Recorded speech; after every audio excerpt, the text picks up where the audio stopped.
The two of you are cult figures in Ireland, and in particular, Commissioner Vestager, you're a cult figure because you tried to give us well over €10 billion back and our government is resisting it. But keep trying.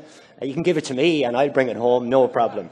In relation to this whole idea of competition and the EU respecting competition law, I think we have to look at how CAP has been distributed. Now, I can only talk for my own country because we seem to have done it in a special way.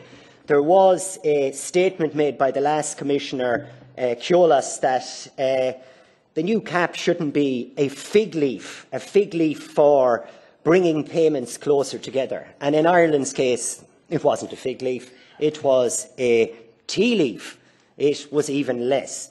And we now have a situation which seems to be okay with the EU, but we seem to run down this road more than anyone else, where one farmer beside another farmer, one could be getting €1,000 per hectare, and their neighbour could be getting €0 per hectare. And in Ireland, you're expected to compete. Now, you did mention, and it was a good point, that part of CAP was to improve the productivity of farmers. Well, it doesn't lead to the improvement of the productivity of farmers either, because after the money was moved around a bit, it didn't really move around at all. And we're left with a situation where, ballpark figures, 80% of the money goes to 20% of the farmers, who produce an estimated 27% of the produce. So, obviously, it isn't improving the productivity of farmers, and it is absolutely crippling other farmers. So, can you tell me how is it legal to do something like that, when rightfully so it isn't legal for Apple to gouge in the same way?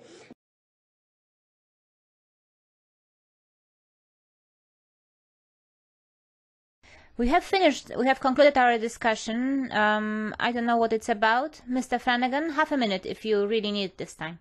Commissioner Vestager, one of the most common complaints I have from my constituents about this place is, do you ever get an answer? And I'm sure in your case it was, you didn't think of answering the question I asked on one person getting €1,000 per hectare and their neighbour getting nothing, and varying degrees of that.